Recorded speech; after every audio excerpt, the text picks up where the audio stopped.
Hello and welcome to Sakshi TV. ఇవాల్టి మన icons of Telugu సినిమాలో పద్మ విభూషణ్ చిరంజీవి గారి గురించి ప్రస్తావిద్దాం. 1955 ఆగస్టు 22న పశ్చిమ గోదావరి జిల్లా నరసాపురంలోని మిషనరీ ఆసుపత్రిలో చిరంజీవి గారు జన్మించారు. తాత జేఆర్కే నాయుడు శివుడి భక్తుడు కావడంతో ఆయనకు శివశంకర వరప్రసాద్ అని పేరు పెట్టారు. చాలా హుషారుగా ఉండి తన మనవడు ఏదో సాధిస్తాడని తాత నమ్మకంగా ఉండేవారు. నువ్వు గొప్పవాడివి అవుతావు నాన్న, ఈ లోకం నీకు జేజేలు పలుకుతుంది అంటూ మనవడిని చూసి మురిసిపోయేవారట. నాటకాలు ఎక్కువగా చూసే చిరంజీవి అప్పుడప్పుడు రికార్డింగ్ డాన్స్లకు వెళ్ళి ఇంటికొచ్చాక తమ్ముళ్ళు చెల్లెళ్ల ముందు వాటిని అనుకరించేవారు. అలా 6 ఏళ్ల వయసులోనే నృత్యంపై మనసు పడ్డారు చిరంజీవి. డాన్స్ అంటే చిరంజీవిదే అని 6 పదుల్లోనూ అనిపించుకుంటున్నారు. హైస్కూల్లో సాంస్కృతిక కార్యక్రమాలు జరుగుతూ ఉండగా ఓ మిత్రుడు రాసిన నాటిక రిహార్సల్స్ చూసేందుకు వరప్రసాద్ వెళ్లారు. అనుకోకుండా అందులోని పరంధామయ్య పాత్రను తానే పోషించాల్సి వచ్చింది. వీక్షకుల చప్పట్లతో పాటు విజేతగా బహుమతి అందుకున్నారు.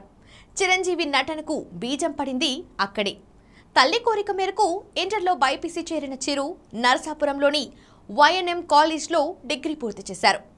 ఆ సమయంలో రాజీనామా నాటికలో చైర్మన్ పాత్ర పోషించి మరో బహుమతి అందుకున్నారు. ఎన్సీసీలో ఢిల్లీలో రిపబ్లిక్ డే వేడుకల్లో పాల్గొన్నారు.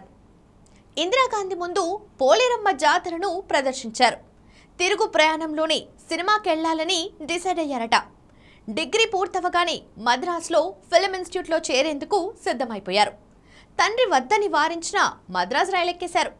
మద్రాసులో హరిప్రసాద్, సుధాకర్లతో కలిసి ఓ గదిలో ఉండేవారు చిరంజీవి. ఇంకో 5 నెలల్లో శిక్షణ పూర్తి కావాల్సి ఉండగా పునాది రాళ్లలో నటించే అవకాశం వచ్చింది.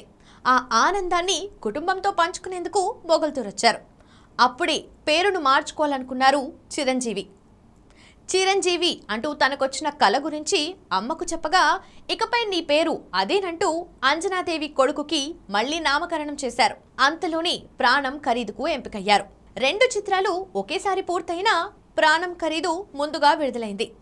దీని ప్రివ్యూ చూసిన ప్రముఖ దర్శకులు బాపు, కె బాలచందర్ తమ చిత్రాలు మన ఊరి పాండవులు, ఇది కథ కాదులో అవకాశాలివ్వటంతో చిరంజీవి ఇక తిరిగి చూసుకోలేదు.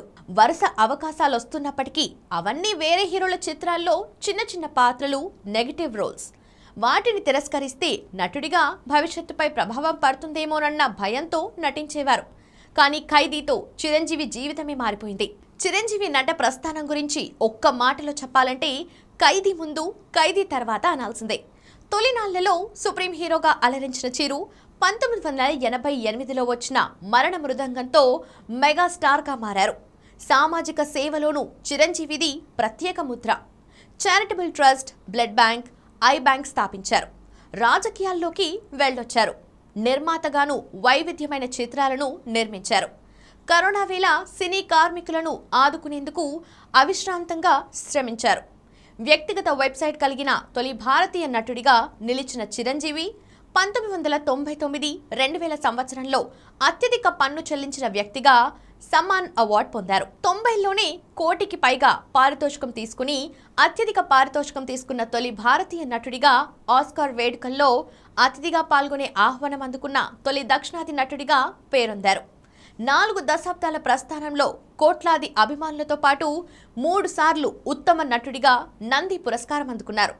9 ఫిల్మ్ఫేర్ అవార్డులు, Raghupathi Venkaiah Naidu award, Indian film personality of the year award, Padma Vibhushan తీసుకున్నారు. తాజాగా పద్మ విభూషణ్ చిరంజీవిగా మరో మెట్టు ఎక్కారు. ఇది ఇవాల్టి ఐకాన్స్ ఆఫ్ తెలుగు సినిమా.